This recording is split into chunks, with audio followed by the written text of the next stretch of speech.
Hey everybody, I'm Tarl COULD with Fixated Real Estate. Welcome once again to another episode of Analyzing Deals Like a Pro. Today I'm going to show you the BRRRR that got away. Buy, rehab, rent, refinance, repeat. Now I am a recovering house flipper. I've literally flipped over 600 homes in my career over the last decade. And while doing that, I learned a technique called the BRRRR method: buy, rehab, rent, refinance, repeat. And I immediately, as soon as I realized I could have been doing this whole time, regretted one major thing, and that was selling most of the properties I flipped. Now, today I'm going to show you guys one of the biggest deals that we let get away from us. Now, we still flipped this house. We still made a bunch of money on it. And I'm going to show you how we bought it, how we analyzed it, how we did the rehab, all that great stuff, the money we made on it, and of course, all the numbers like I normally do on these videos. And you guys are going to see this great hoarder house, really disgusting hoarder house, literally had 2 tons of spoiled food inside of it. And I'm going to show you guys how we flipped it and made some money on this deal. But I'm also going to show you the biggest red flag that we missed, or in other words, the biggest opportunity that we missed. We could have BRRRR'd this property for sure, gotten most of our money back out of it, rented it out, kept it for years, made a lot more money on it if we would have kept it. But bigger than that, bigger, I'm going to show you guys how we missed a massive development play on this deal itself. And if we would have known a little bit more or looked at things a little bit better, we would have kept this property and literally made millions of dollars on it. So hopefully you guys learned from my lessons. Hopefully you guys learned from my mistakes, because on this analyzing deal video today, I'm going to show you start to finish how we did it all. And I'm going to show you how we made the mistakes to not keep this property so you can one day find a property like this yourself and not make the same mistakes as me. So let's get after it right now.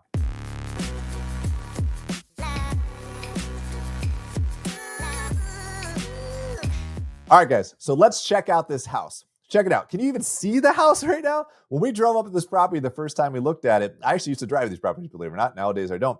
But in this particular property, I drove it with my team. And when we showed up, we couldn't even find the house. It was on 2.43 acres, about 2.5 acres or so. And it was totally covered in vegetation. It took us a second to find it. But this is what we saw as soon as we showed up to the property. This was a 3-bedroom, 1.75 bath home, 1,360 square feet. So 1,360 square feet with a garage that, by the way, we didn't find right away when we bought the house. So I thought that was kind of funny. So when we got the property and we looked at it, we show up, we see this property here, and we immediately thought we're going to flip this house. Now, one of the challenges with being a recovering house flipper is that all I saw back in the day when we bought this property was flipping houses, and that's it. Now, here's my first pro tip for you guys today. Focus on what you're best at and master that, and then add on. Now, a lot of people that get started in this business want to get started in everything. They want to invest in everything. They want to learn everything. They want to look at every opportunity as 20 different versions of a deal. But the truth is, most of us that have actual true success in this business focus on one investment strategy, and we focus on it really, really well. For me, it became house flipping, and it became doing volume house flipping. I did a specific type of deal, and I did a specific type of geographic area, and I just did that all the time for many years. Then, as I mastered it, like I've done today, I started adding on other techniques. Now, through that, I might have missed some opportunities because I didn't know what to look for at that time. Hindsight's 2020. So if you're just starting out right now, do all the research you can. Study the different investment opportunities that are out there. Look at multifamily, look at single family, look at BRRRRs, look at flips, look at land development. Figure out what excites you, and then figure out what you're doing this business for to begin with. And once you know what excites you and why you're doing the business, you should be able to create a focus that you can pay attention to for the next couple of years and get really good at it, and then add on as you develop your strategy. So there's my first pro tip. So let's jump into this property here, this 3-bedroom, 1.75 bath, whatever property, all right? So we'd show up to the property. You can see, you can barely find it. There's vegetation everywhere. The front door goes into it. This is one of my favorite pictures of all time on these properties. This is the actual electrical meter to the house, right? It is completely waterproof, jokingly, because it has this actual, this is messed up roof shingles that they just threw on top, and it's attached to a tree, which is completely not the code whatsoever. That's a red flag, by the way, guys. Write that one down if you see that. But it was epic to find it. My electrician loved it. So walking into the house, this was a hoarder house. and not the good kind. There's definitely good kind hoarders out there that save really cool stuff. This one did not save cool stuff at all. They saved a lot of spoiled food, and she had a tendency of putting a lot of random clothes in grocery bags and hiding them throughout the house. So the house was just a basic rambler. The bathroom, this is the other bathroom. This is where the staging area of putting clothes in plastic bags were. There's technically a shower over here, but you couldn't get to it. There's the shower. The back of the house over here was completely overgrown in vegetation. And since this was one of the houses that I used to actually go to, I thought I'd throw in some pictures that me and my team had some fun with, trying to actually find some cool stuff in this hoarder house, but we didn't find anything. So there's Nate. He still works with me to this day. He looks young in this picture. He got older. There's Serena. She actually designs all our houses. And there's me back before gray hair. Nate was doing a dive. This is the garage that we didn't know existed, actually, believe it or not. When we opened it up, there was a ton of dead rats as soon as we opened up that door. I wish I had those photos, but I lost them. This is fun. This is after we did the trash out on this property. My demo guy and my trash out guy sends us this photo. This is the back of his flatbed dump truck. This weighed in over 2 tons of spoiled canned and other foods. This was what was in a sunroom in this area, in this house, that was completely closed off. And I remember us opening the sliding glass door to go into that sunroom and immediately slamming it shut. It smelled like death. And it was basically just completely full of this spoiled food that had probably been there for decades. So there's the basic house. There's really not much more to the show about it other than it was a nasty hoarder house. But the good news for us is that we didn't need to do a whole lot of floor plan changes. The only thing we did is we opened up the sunroom in the back, which I'll show you guys that in a second. So what did we buy it for? We bought this property for a $177,000 all in. That's after closing costs and everything is roughly $177 plus like maybe $100, $200 here and there. We estimated that we're going to spend $65,000 of rehab on this property. Now, we didn't estimate a few other things that end up being red flags on this house later, such as that electrical meter that was out there. We didn't know we had to do anything with it because we weren't super skilled yet. We also didn't know that the well was on a separate meter.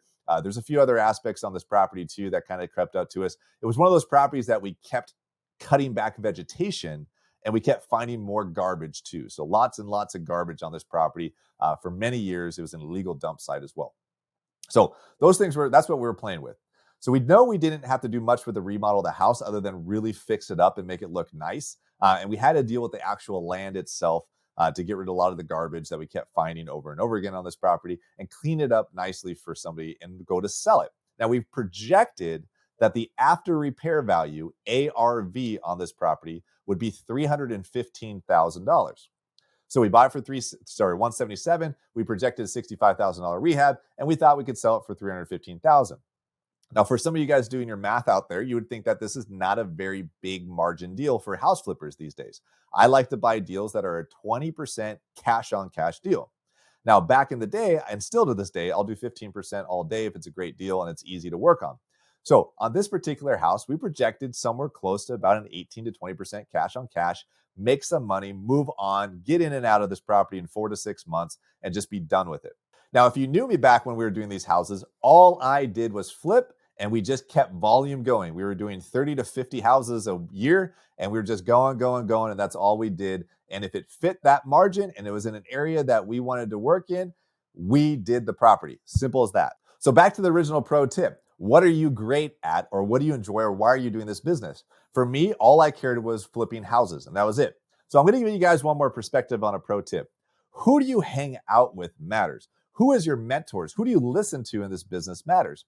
One of my very close friends, Brandon Turner, we all know him in this YouTube thing, is a perfect example of how him and I differed so much when it came to house flipping. So when he started in this business as a house flipper years ago, his mentor flipped 1 house a year. So he figured if he flipped 2 houses a year, that he'd be doing that more better than his mentor. So that's what he did. He flipped about 2 houses a year when he started out in this business, and he kept some rentals along the way. For me, when I got started in this business, I started with people that were in the business as actual private equity companies, people that were invested in REO, people they were all over the place where they worked with banks, everything. I actually did some business with Fannie Mae for a long time. So everybody I knew that flipped houses did tons of houses at the same time. So that was the world I walked into versus the world Brandon walked into, which was flipping 1 or 2 houses a year. The world I walked into, the average person I hung out with flipped 50 to 100 houses a year. So because of that, I thought that's what you had to do. I thought you did volume. I thought you did multiple properties at once. I thought that's what was normal. Because that was the world I lived in, that was the perspective and the lens I had. And because everybody I hung out with only flipped houses, I also only flipped houses too. So I did this business to make a high income and flip lots of houses because that's everybody I knew at that time that I was working with in the business. That's what they did, so I did it as well. Versus Brandon, he knew people that held properties as rentals, so he kept rentals, and he flipped 1 or 2 houses a year because that's who he hung out with, and that's what they did in far western Washington. So remember that. Pick your mentors wisely, but pick what you want to pick to hang out with the people that you want to be more like. So be aware of that because who you hang out with actually matters in this business. So let's jump into the after photos on this property, and then I'm going to show you how we missed out massively on this house. All right, voila. This is even the same house, some of you guys might ask. It is 100% the same house. We cleared out more of the landscaping, made it look nice. It's a pretty simple house for us to do at that time. We were just going through it. It took us about 3-4 months to get through the entire rehab process after permitting and so forth. Fix it all up. There's a garage we didn't even know existed at the time that we bought the property because it was all overgrown. So that was kind of a bonus for us. There was no driveway to it, so we had to build this gravel driveway. The inside, boom, huge difference. But all this was a hoarder house full of a lot of stuff. So it's amazing how nice things look when you put some paint on it, some new flooring, and clear out all the junk. The only thing that changed over here was this opening over here used to be a sliding glass door into a sunroom. So we just opened that up, cleaned it up a little bit for sheetrock, and then sheetrocked the inside of the sunroom and finished it out in there. And we just made it an actual dining area instead. That's all we did. That's the biggest remodel portion of the renovation we did, other than cosmetic fixes, making sure that updating the plumbing and electrical and so forth. Bathrooms turned out a lot nicer. You can actually use them now. We had a master suite. This was like this the whole time, except that this used to be a bathtub. We turned it into a shower. And now instead of a whole bunch of staging area for your hoarder activities, instead, we made it into a nice bathroom. The back area of the lot as well. This was a big lot, like I said, about 2.5 acres.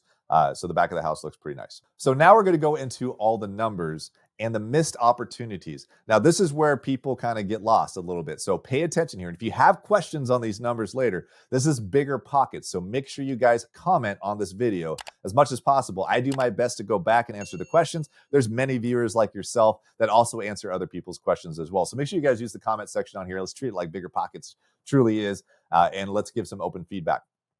So what happens if I flipped it? Now, when I flipped this house, the final numbers were I bought it for $177,000. I rehabbed it for $68,900. So we were $3,900 over budget. Budget is $65,000. We spent $68,900. Why? Honestly, it had a lot to do with all the trash that kept being showing up on this property as we're cutting back vegetation. Now, we sold it for $322,500. So that's $7,500 more than what we projected. But here's the trick. We actually didn't sell it for $322,500 more than what we projected because we did a seller concession for $7,500 back to this we did a seller concession, yes, for $7,500 back to the buyer. Now, seller concessions don't happen so much nowadays in 2021 because the market's so hot. But back when I sold this property, which I think was early 2017, we definitely had to do concessions because that's what it was like pre-2018. So we did concessions. So we netted $315,000 on the actual sale. Now, we were paying 2 points and 10% for the finance cost to a private money lender this whole time on the property. And we held the property. The rehab took us about 3.5 months to get done, but we had to put it on the market, sat on the market for about 2-3 weeks, and then it took a little over 45 days to close on the actual property itself. So it put us about 6 months of hold time.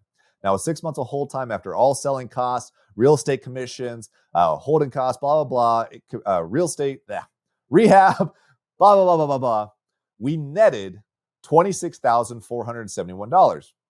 Now, some of you guys might be thinking, hey, that kind of sucks, right? Well, for us, if I made at least $25,000 to $30,000 on a flip, just put it in the pile and keep on moving. And that's what I did. We got done with the deal. I put it in the pile, kept on moving. We had I think at that time, we had about 18 or 19 other projects going on, and I was just flipping machine. That's what I did. That's what I've done.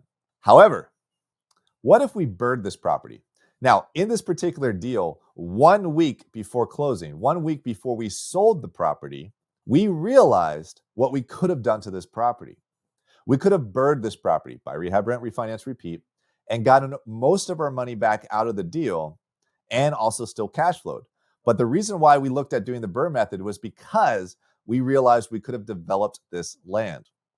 So let me show you guys something real fast on what I mean by that. So take a look. So this is that house plus the lot. I told you guys it was almost 2.5 acre property on this parcel. So the house is actually here. You can see the blue line. I just highlighted red for you guys here really quick. The little house here, the well over here, and this is the big empty lot sitting here. Now there's another house over here chilling, but take a look. 2.5 acres sit in the middle of a subdivision. Some of these have a little bit bigger lots. Some of these have much smaller lots. Now, none of us looked at that in reality until one day we were messing around on Google Earth and we just looked it up. And we looked at this and we said, wait, this is a big lot here sitting in the middle of this subdivision here. What are we missing? So we sent it to some developer friends of ours, and they said to us after looking at it, they're like, oh, the zoning on this thing is moderate density single family. Now, don't look that up for yourself, right? When it comes to your area, every city municipality has a different zoning code that means different things. Moderate density single family might not be a thing where you live. So just keep that in mind for all you naysayer out there, commenters that I find out there. Anyways, don't do that. So, but no, in my area, in this particular part where the city this property was in, moderate density single family said that you can build 6 single family homes per 1 acre. Now, this is a 2.5 acre property. So if you just do the basic math on that, that's 12 properties for 2 acres. And with another half acre, that's another 3, that's 15 properties. Now, it doesn't work that way with basic math because that would be, you would be taking every single inch of this entire 2.5 acres, which doesn't work that way. Once you go through, in our case, we went through our developer friends who sent it to their civil engineer. They said we can get pretty much 10 houses on this lot if we took it all the way from raw land to finished lots. Now, what does that mean?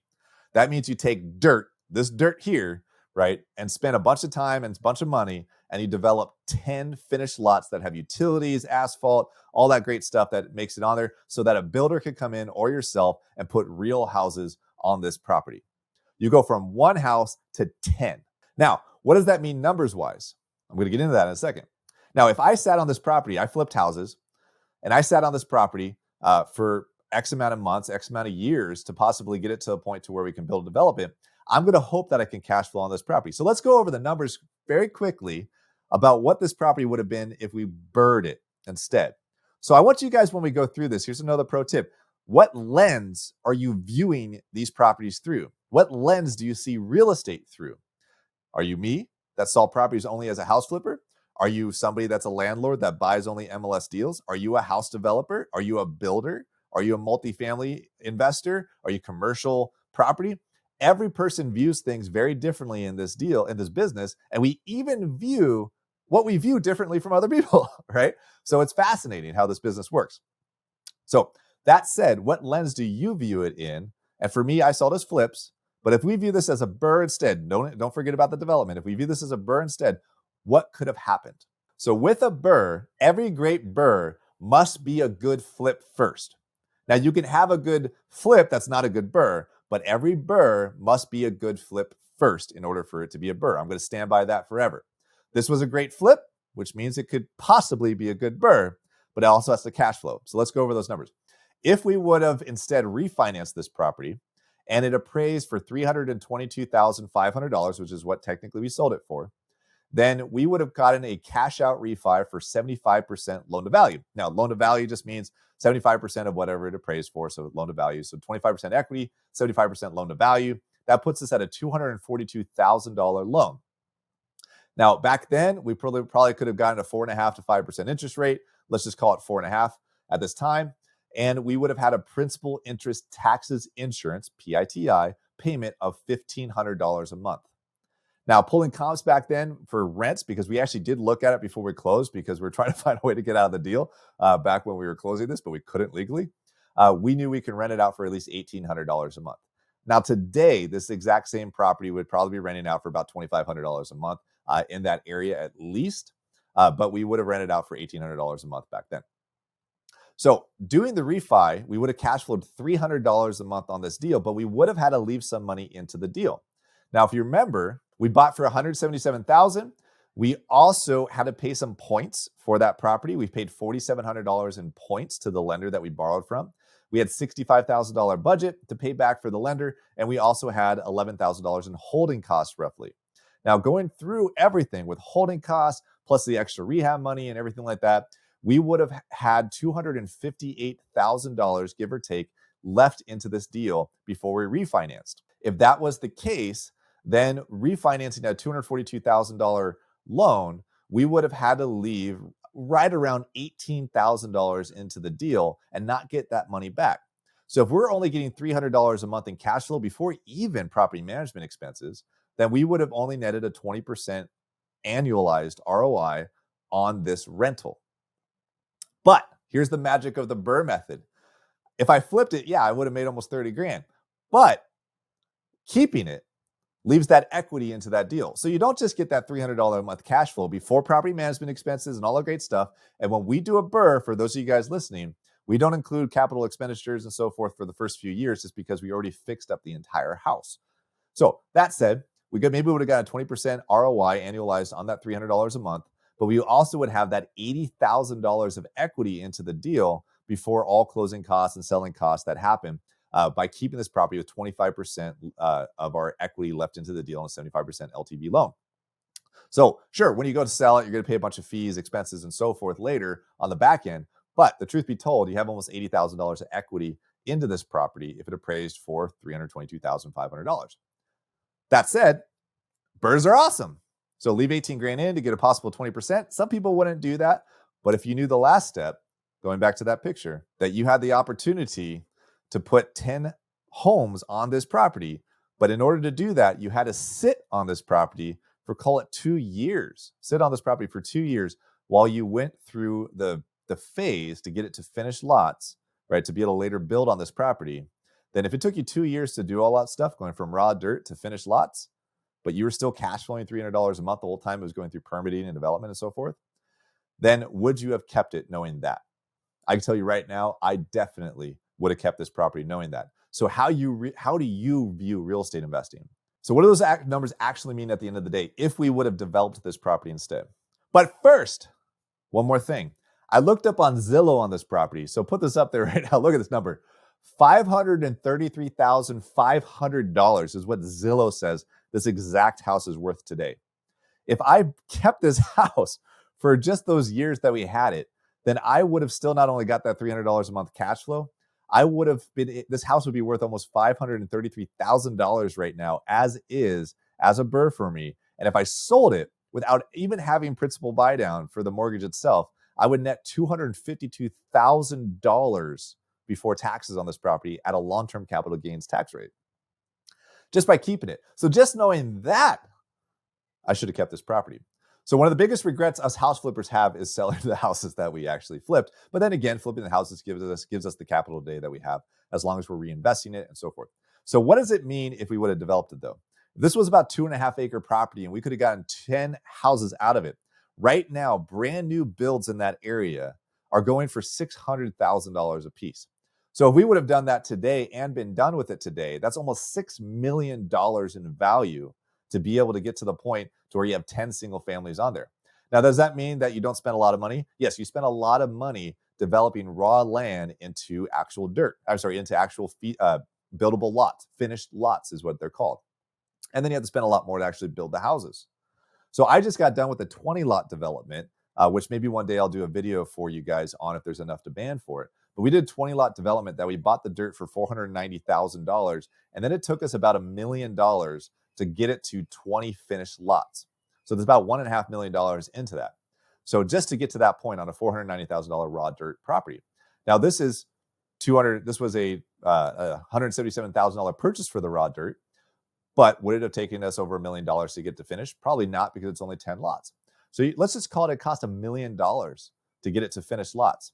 And then cost a few million as well on top of that to get the actual 10 homes built. If that was the case, you're still netting millions on the deal.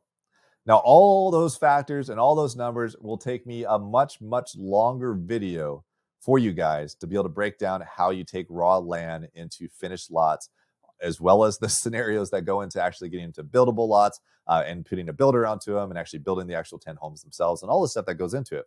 But some good rough numbers for you guys to realize to take raw dirt, especially this, to turn them into finished lots, is going to take you between 12 and 18 months minimum, especially today, to get them to actually finished lots in value. So now, if that's the case, if I was netting $300 a month cash flow on this property, and it took me about 18 months to get to the point to where I can get the finished lots, that's great. I was having my bills paid the whole time, and I had conventional financing on it or asset-based financing to pay the bills throughout it.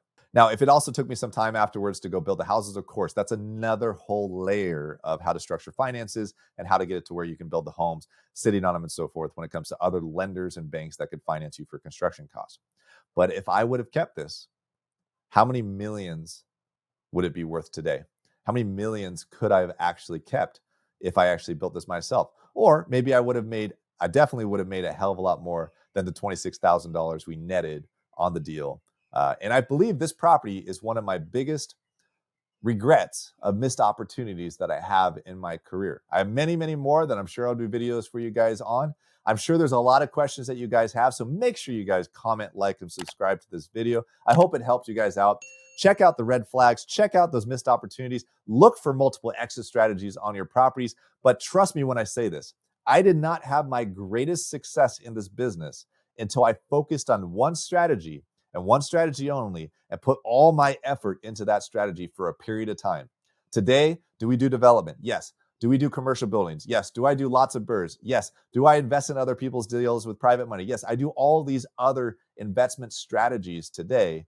But at one point, I had to earn my stripes and focus on one strategy and get really freaking good at it so that I can continue to do that strategy, because I still flip houses, and add on to it with other strategies as I became better at this business. So hope that helped. Comment, like, subscribe. Make sure you guys follow BiggerPockets. You can follow me at Tarl COULD on Instagram. And I hope to see you guys at the next video.